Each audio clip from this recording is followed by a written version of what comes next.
بسم اللہ الرحمن الرحیم۔ السلام علیکم، آپ دیکھ رہے ہیں الف نیوز اور میں ہوں آپ کے ساتھ ماجد علی۔ شامل کرتے ہیں آج کی ون لائن ہیڈ لائن۔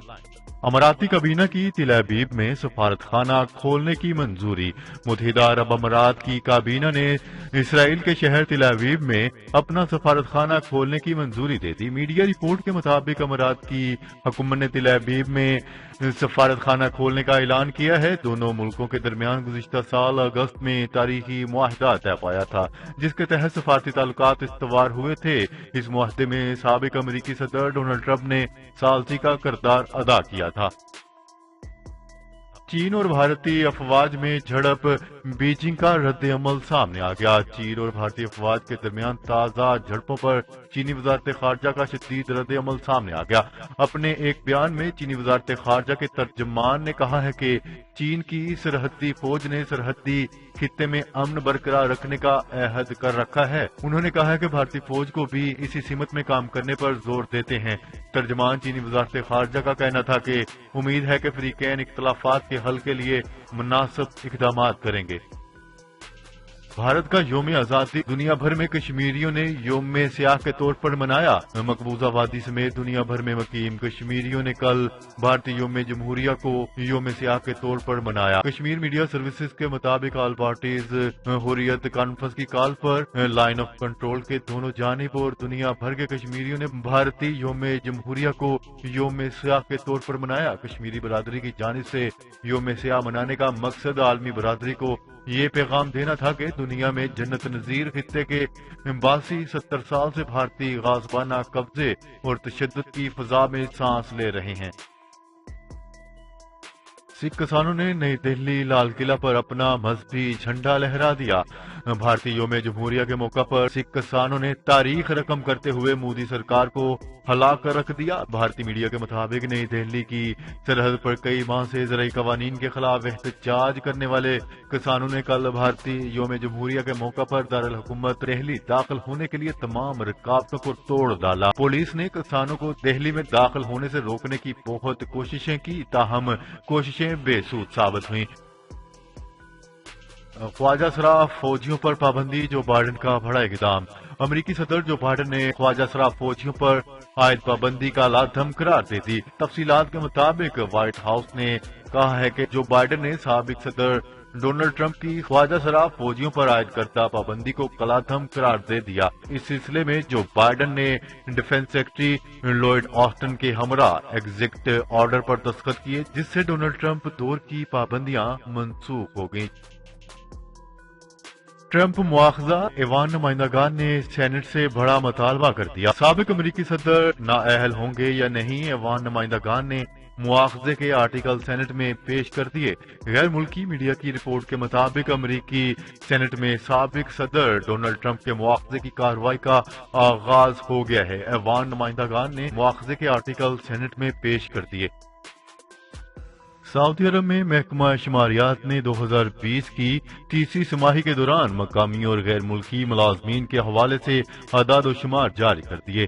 غیر ملکی خبر رساں ادارے کی رپورٹ کے مطابق کرونا وائرس کے باعث مملکت میں بھی لیبر مارکیٹ شدید متاثر ہوئی اور لاکھوں کی تعداد میں کارکنان بھی کم ہوئے۔ تقریباً 2,57,000 غیر ملکی کارکنان لیبر مارکیٹ سے نکل گئے ہیں۔ سعودی محکمہ شماریات کے اعداد و شمار میں بتایا گیا ہے کہ 2020 کی تیسری سماہی کے دوران دیگر ممالک سے آنے والے ورکرز کی تعداد 2,57,200 کم ہوئی، جبکہ اس دورانیے میں 81,900 سعودی ملازمین کی تعداد بھی گھٹی۔ بھارت میں کسانوں کی ٹریکٹر ریلی تمام رکاوٹیں توڑ کر نئی دلی میں داخل ہو گئی۔ بھارت میں کئی ماہ سے احتجاج کرنے والے کسان دارالحکومت نئی دہلی میں داخل۔ بھارت کے یوم جمہوریہ کے موقع پر ہونے والی ٹریکٹر ریلی تمام رکاوٹیں توڑ کر دارالحکومت میں داخل ہو گئی۔ بھارتی میڈیا کے مطابق نئی دہلی کی سرحد پر کئی ماہ سے زرعی قوانین کے خلاف احتجاج کرنے والے کسان دارالحکومت میں داخل ہونے میں کامیاب رہے۔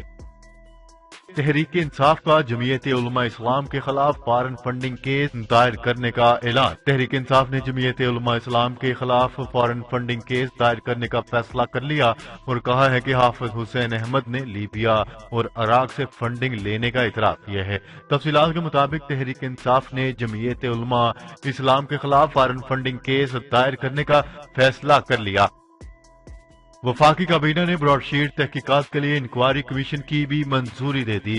وفاقی کابینہ نے براڈ شیٹ تحقیقات کے لیے انکوائری کمیشن کی منظوری دے دی۔ انکوائری کمیشن براڈ شیٹ کے معاملے کی جامع تحقیقات کرے گی۔ تفصیلات کے مطابق وزیر اعظم عمران خان کی زیر صدارت وفاقی کابینہ کا اجلاس ہوا، جس میں 17 نکاتی ایجنڈے سمیت ملکی سیاسی، معاشی اور اقتصادی صورتحال سمیت براڈ شیٹ کیس میں پیش رفت کا جائزہ لیا گیا۔ سوڈان کا اسرائیل بائیکاٹ سے متعلق 63 سال سے رائج قانون منسوخ کرنے کا فیصلہ۔ اسرائیلی ذرائع نے دعویٰ کیا ہے کہ سوڈانی حکام دارالحکومت خرطوم میں صہیونی ریاست کے ساتھ طے پانے والے حالیہ معاہدے کو روب عمل لانے کے لیے ضرورت سے زیادہ سرگرمی دکھا رہے ہیں۔ غیر ملکی خبر رساں ادارے کے مطابق سوڈانی وزارت قانون کے ذرائع نے بتایا ہے کہ سوڈانی حکام تل ابیب کے ساتھ سفارتی تعلقات کی پابندی عائد کرنے والے بائیکاٹ قانون کو جلد ہی منسوخ کرنے جا رہے ہیں۔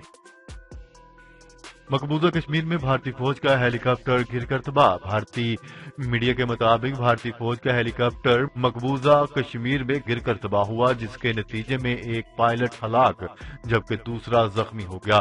فوجی ہیلی کاپٹر گرنے کا واقعہ مقبوضہ کشمیر کے ضلع کٹھوعہ کے علاقے لکھن پور میں پیش آیا۔ حادثے میں زخمی ہونے والے پائلٹ کو وینٹیلیٹر پر رکھا گیا ہے۔ چین نے کئی اشروں سے نمبر 1 امریکہ کو نئی غیر ملکی سرمایہ کاری میں پیچھے چھوڑ دیا۔ نئی غیر ملکی سرمایہ کاری کے میدان میں چین دنیا میں پہلے نمبر پر آ گیا۔ چین نے کئی اشروں سے نمبر 1 امریکہ کو پیچھے چھوڑ دیا اور اقوام متحدہ کے اعداد و شمار کے مطابق 2020 میں امریکہ میں نئی سرمایہ کاری 49% تک گر گئی۔ سرمایہ کاری میں 4% اضافے نے چین کو دوسرے سے پہلے نمبر پر پہنچا دیا۔ ملائیشیا کے سابق وزیر اعظم مہاتیر محمد کی صحت سے متعلق متضاد اطلاعات کے بعد ان کے ذاتی ترجمان کا بیان سامنے آ گیا۔ ملائیشیا کے سابق وزیر اعظم مہاتیر محمد کی صحت خراب سے متعلق متضاد اطلاعات کے بعد ان کے ذاتی ترجمان کا بیان سامنے آ گیا۔ ملائیشیا کے میڈیا کے مطابق گزشتہ چند دنوں سے مہاتیر محمد کی صحت سے متعلق سوشل میڈیا پر افواہیں گردش کر رہی تھی۔ شفقت محمود نے آن لائن امتحانات کا گرین سگنل دے دیا۔ طلبہ کا احتجاج رنگ لانے لگا۔ وفاقی وزیر تعلیم شفقت محمود نے آن لائن امتحانات کا گرین سگنل دے دیا۔ ٹویٹر پر اپنے پیغام میں وزیر تعلیم نے کہا ہے کہ بعض جامعات کے طالب علم مطالبہ کر رہے تھے کہ ان کے امتحانات آن لائن ہونے چاہیے۔ چین کے صدر نے جو بائیڈن انتظامیہ کو انتباہ کرتے ہوئے کہا ہے کہ امریکہ نئی سرد جنگ سے باز رہے۔ صدر شی جن پنگ کا عالمی اقتصادی فورم سے خطاب میں کہنا تھا کہ بیجنگ اور اس کے اقتصادی ماڈل کے خلاف محاذ آرائی کی کوشش نئی سرد جنگ کو جنم دے سکتی ہے۔ روسی حکام کا کہنا ہے کہ دارالحکومت ماسکو میں کرونا وائرس کی شرح کم ہو گئی ہے اور آہستہ آہستہ شہر کو دوبارہ کھولنے کا آغاز کر دیا گیا۔ ماسکو کے میئر کا کہنا تھا کہ ماسکو میں کرونا وائرس ختم ہونا شروع ہو گیا، جس سے حکام کے لیے آہستہ آہستہ شہر کو معمول پر لانا آسان ہو گیا ہے۔ میئر نے ماسکو میں کرونا وائرس اسپتال کا دورہ کرتے ہوئے کہا ہے کہ ماسکو میں دوسرے شہروں کے مقابلے میں کم پابندیاں عائد ہیں۔ وزیر اعظم عمران خان اور کابینہ نے قرضے کے لیے F9 پارک گروی رکھنے کی مخالفت کر دی۔ وفاقی کابینہ کے اجلاس میں وزیر اعظم نے براڈ شیٹ تحقیقات کمیشن کے لیے جسٹس عظمت شیخ کو موزوں ترین امیدوار قرار دے دیا۔ وزیر اعظم عمران خان اور وزراء نے F9 پارک گروی رکھنے کی تجویز کی مخالفت کر دی۔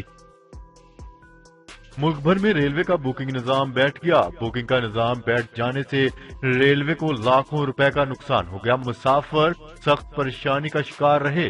تفصیلات کے مطابق کراچی سمیت پورے پاکستان میں ریلوے کا ریزرویشن نظام بیٹھ گیا۔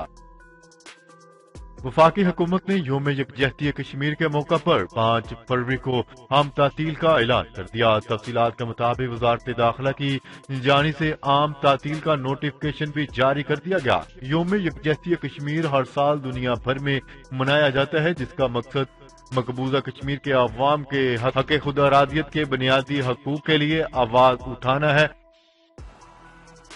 جی تو ناظرین، آج کے لیے اتنا ہی۔ مزید خبریں لے کر بہت جلد آپ کی خدمت میں حاضر ہوں گے۔ تب تک کے لیے اپنا خیال رکھیے گا۔ اللہ نگہبان۔ پاکستان زندہ باد، پاکستان آرمی پائندہ باد۔